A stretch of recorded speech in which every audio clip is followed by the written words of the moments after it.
Assalamualaikum warahmatullahi wabarakatuh. Perkenalkan, kami kelompok 11 akan membawakan presentasi asas-asas hukum Islam dan asas-asas umum.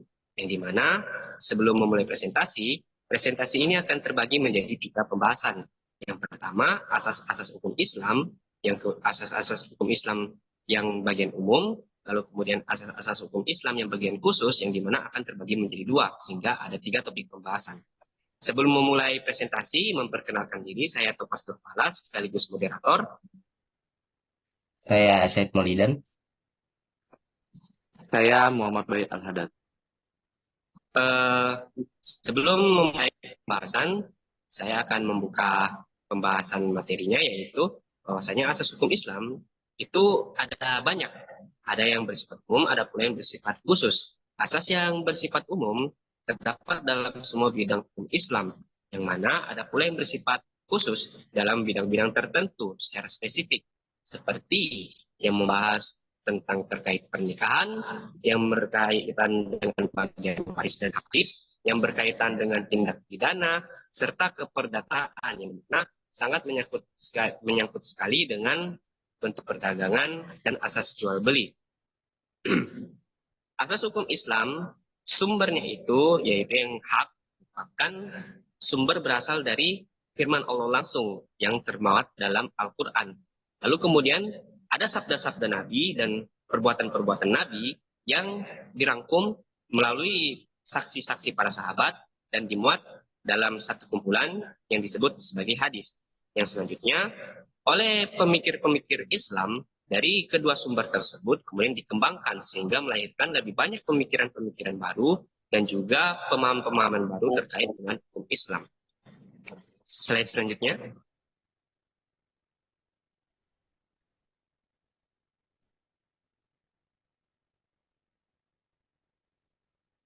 Baik, untuk membuka pembahasan pertama, saya serahkan kepada Saudara Bayu Al-Hadad untuk membawakan presentasi yaitu asas-asas umum dalam hukum Islam. Kepada Bayu Al-Hadad, saya persilakan. Oke, terima kasih Topas. Jadi asas hukum Islam bersifat umum terdapat dalam semua bidang hukum Islam ada 3 macam, yaitu asas keadilan, asas kepastian hukum, dan asas kemanfaatan.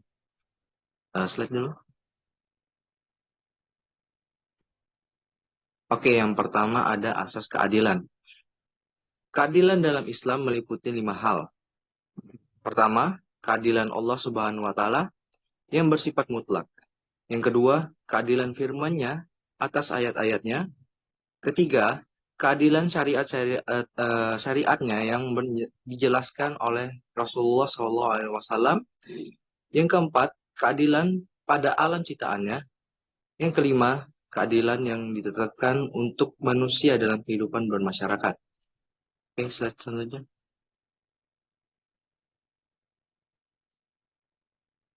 Oke, yang kedua ada kepastian hukum. Asas kepastian hukum merupakan asas yang menyatakan bahwa tidak ada satu perbuatan yang dapat dihukum kecuali atas kekuatan ketentuan peraturan yang ada dan berlaku pada perbuatan itu. Asas kepastian hukum diperlihatkan contohnya oleh Allah Subhanahu wa Ta'ala. Hukum yang berasal dari Allah Subhanahu wa Ta'ala sebagai otoritas tertinggi dalam pandangan Islam yang akan diterapkan dalam masyarakat harus disampaikan sejelas-jelasnya kepada masyarakat itu untuk dipedomani dan dilaksanakan dalam kehidupan mereka. Disebutkan dalam surah Al-Quran, surah Al-Qasas 28 ayat 59. Oke, selanjutnya.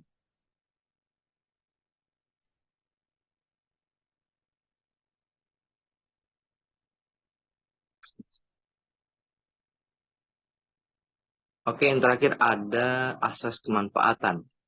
Asas kemanfaatan merupakan asas yang mengiringi asas keadilan dan kepastian hukum. Pelaksanaan asas keadilan dan kepastian hukum seyogyanya dipertimbangkan atas kemanfaatannya baik bagi yang bersangkutan sendiri maupun kepentingan masyarakat. Asas kemanfaatan mendasar Kan pada pertimbangan-pertimbangan hukum, agar keputusan hukum dihasilkan memberikan kemanfaatan bagi pihak pencari keadilan dan masyarakat luas. Oke, sekian.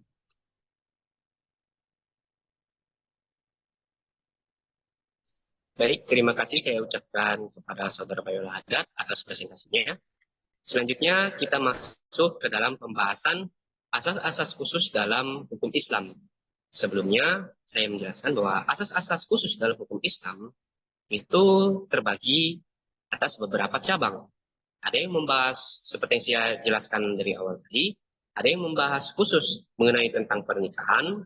Mengapa pernikahan? Karena pernikahan ini berkaitan dengan apa yang terjadi selanjutnya, yaitu tentang pembagian waris ketika pada saat si yang menikah ini menghasilkan anak atau memiliki harta benda, maka sudah pasti akan dijatuhkan waris kepada orang-orang yang diwariskan. Dan hal ini diatur sangat erat dalam hukum Islam.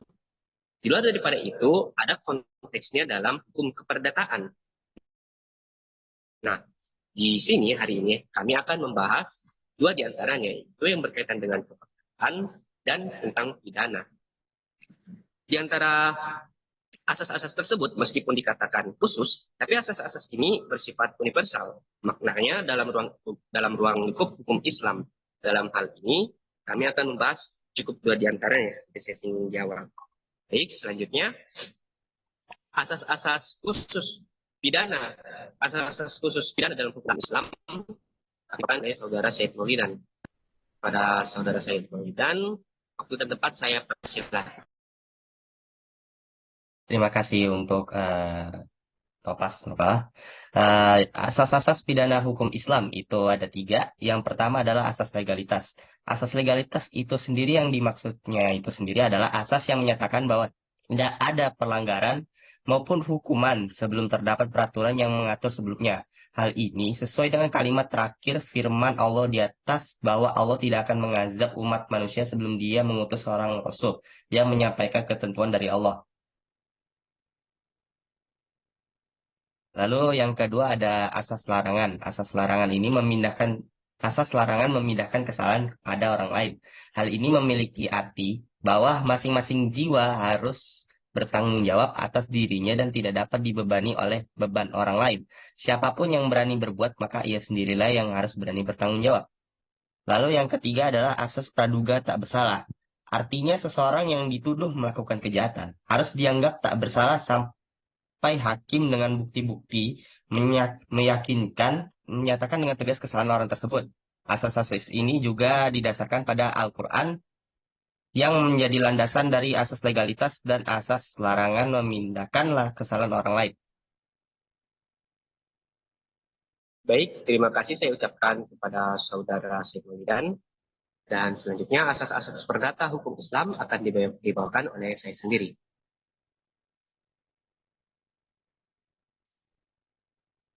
Asas-asas khusus dalam hukum Islam yang berkaitan dengan perdataan, khususnya berkaitan dengan hal-hal yang berbau ekonomi, perdagangan, dan lainnya. Itu pertama, asas kebolehan atau mubah.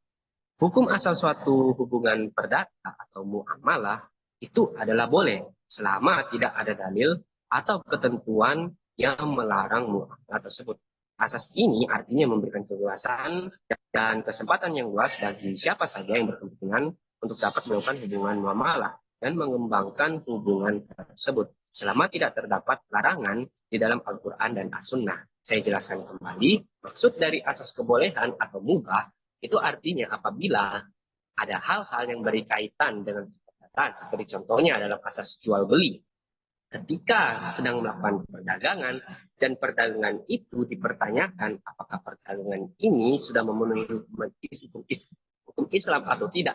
Lalu kemudian didapati bahwa sebenarnya hal ini kurang pantas dilakukan, namun tidak ada larangan khusus dalam hukum Islam yang mengatur hal tersebut, maka hal ini dihukumi sebagai mubah. Mubah sendiri itu artinya adalah jika dilakukan itu tidak akan menimbulkan dosa, tetapi lebih baik dihindari. Selanjutnya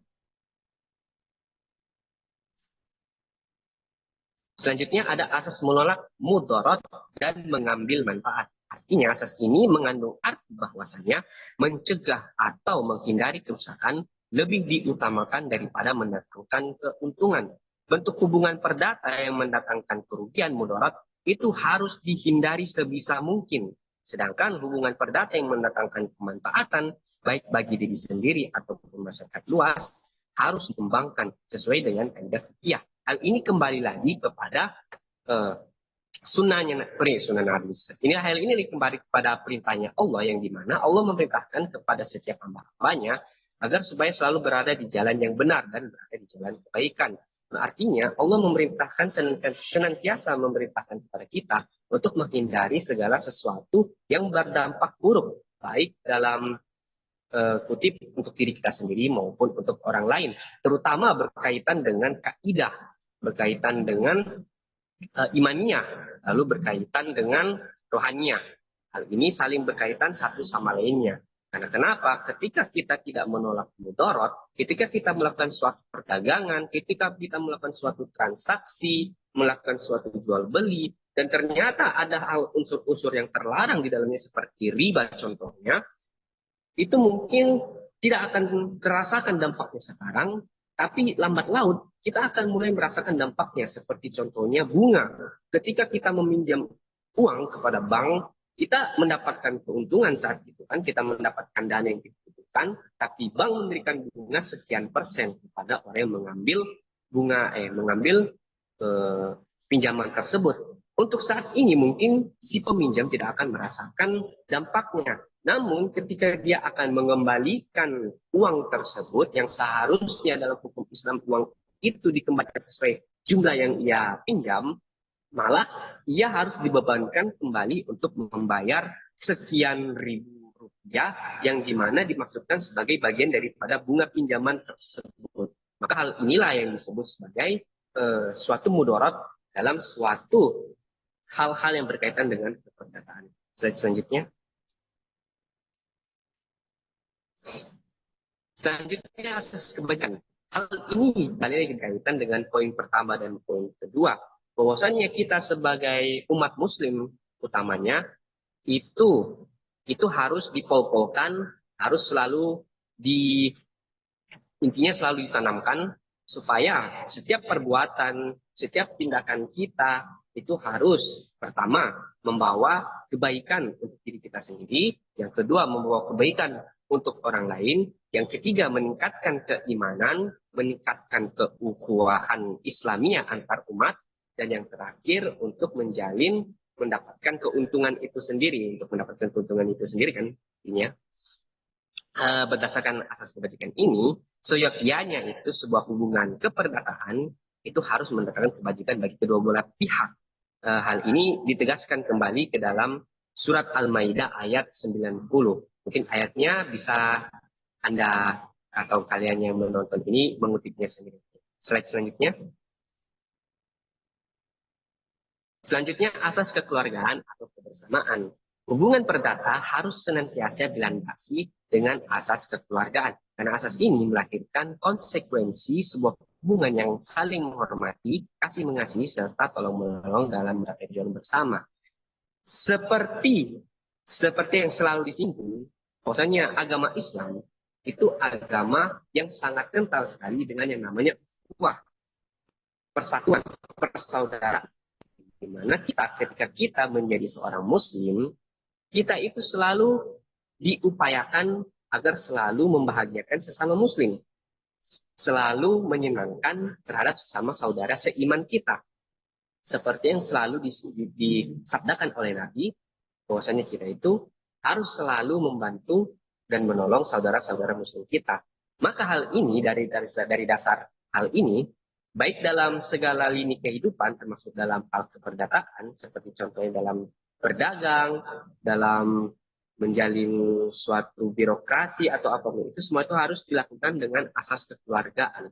Artinya antara si pihak A dan si pihak B itu tidak memandang mereka itu sebagai si A ini si penjual ini, tidak, tapi mereka ini harus selalu memandang bahwa mereka itu keluarga, yang dimana ketika kita berbicara tentang keluarga kan selalu ingin memberikan yang terbaik kepada sama keluarganya.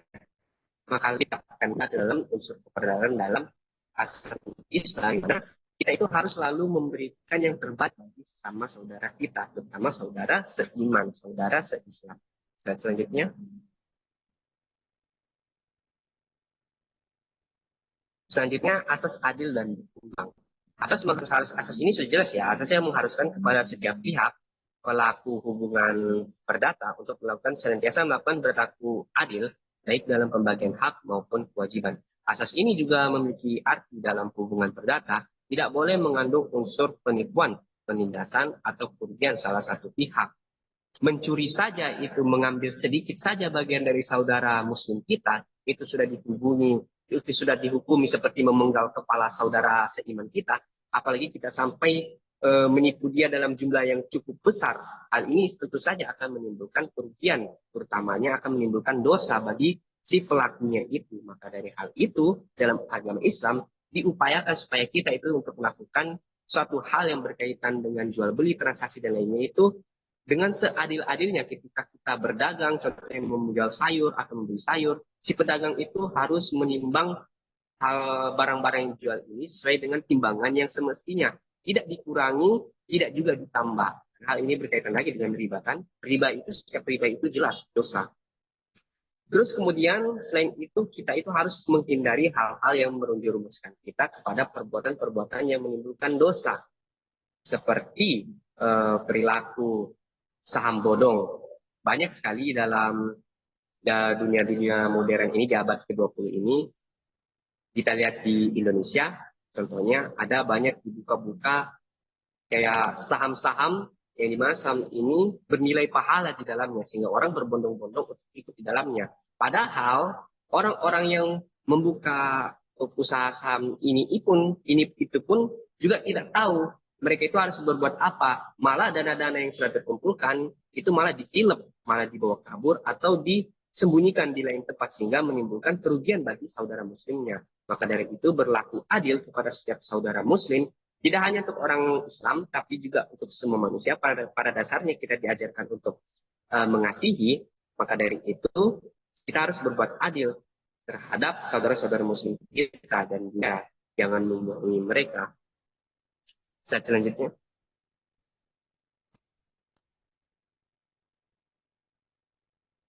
Slide selanjutnya adalah asas mendahulukan kewajiban dari hak. Untuk menghindari terjadinya prestasi atau kerugian bagi salah satu pihak, kita mendahulukan kewajiban daripada hak harus dibukan. Islam mengajarkan bahwa seseorang akan hak imbalan memberikan kewajibannya dahulu. Ketika seseorang menjadi sesuatu, maka ini harus dipenuhi,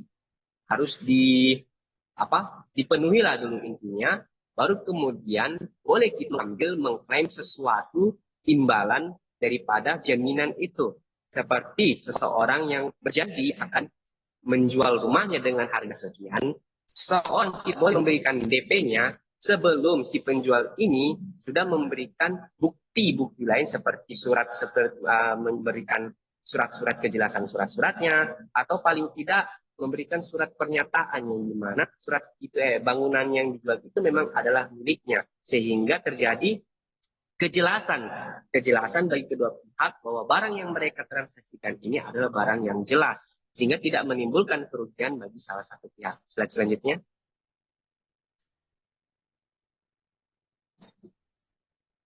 Selanjutnya, asas kemampuan berbuat atau bertindak. Artinya mukallaf itu adalah orang yang akil balik, orang yang sudah masuk usia balik. Kalau dalam mayoritas remaja-remaja di Indonesia kan itu mungkin di umur 14 tahun mereka sudah masuk balik, tapi tidak di umur segitu kan, orang itu sudah mengurus surat tanah, mengurus akil balik ini, selain dia sudah memiliki tentang juga sudah mengetahui dasar-dasar dari apa tindakan yang dia lakukan.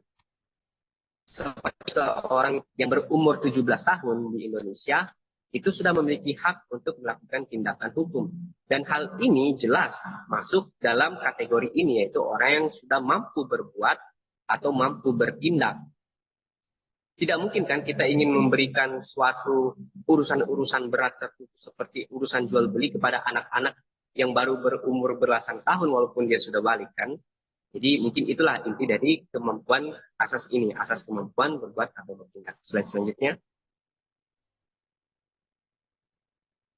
Selanjutnya asas tertulis atau diucapkan depan saksi. Hal ini kembali lagi ke poin yang kelima, yaitu bahwasannya ketika kita menjanjikan sesuatu, kita tidak hanya menjanjikan dalam suatu ucapan, yaitu kita juga harus memberikan bukti yang konkret. Bukti yang konkret itu artinya bisa dalam bentuk fisik, bukan bisa lagi mungkin dalam bentuk fisik seperti surat pernyataan, sertifikat, dan lain-lain, maupun barang wujud asli benda itu sendiri, seperti kita membeli HP misalnya, kita beli HP online. Nah, beli HP online itu kan kita tidak melihat barangnya langsung, tapi kita hanya melihat foto-foto yang dipajang di sana. Maka dari itu, kedua pihak yang menjual dan membeli itu diwajibkan untuk bertemu langsung supaya terjadi kejelasan barang yang dijual ini apa loh. Atau paling tidak si penjual ini mampu menunjukkan resi bahwa barang yang dia miliki ini ya barangnya dia, bukan barang yang dia curi, apalagi barang-barang yang dimodif-modif. Nah, jadi mungkin seperti itu, adanya kejelasan intinya. Dan hal ini kembali lagi kepada maksud daripada supaya tidak merugikan orang lain. Nah, kembalikan ke poin pertama, slide selanjutnya. Mungkin sudah habis ternyata slide-nya.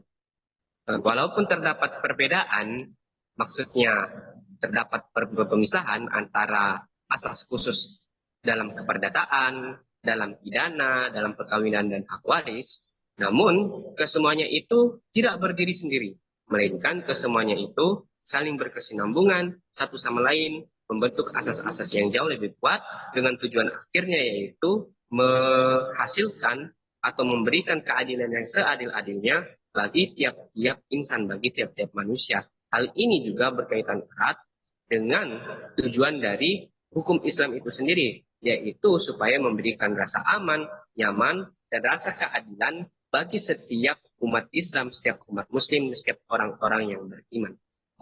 Mungkin sekian presentasi dari kami. Mohon maaf bila ada salah kata dan juga kekurangan dari segala materi yang kami sampaikan, materi yang kami bawakan. Saya Topas Nurpala undur diri. Saya Said Maulidin undur diri. Saya Muhammad Boy Alhad undur diri. Saya mengucapkan terima kasih. Wassalamualaikum warahmatullahi wabarakatuh. Selamat pagi.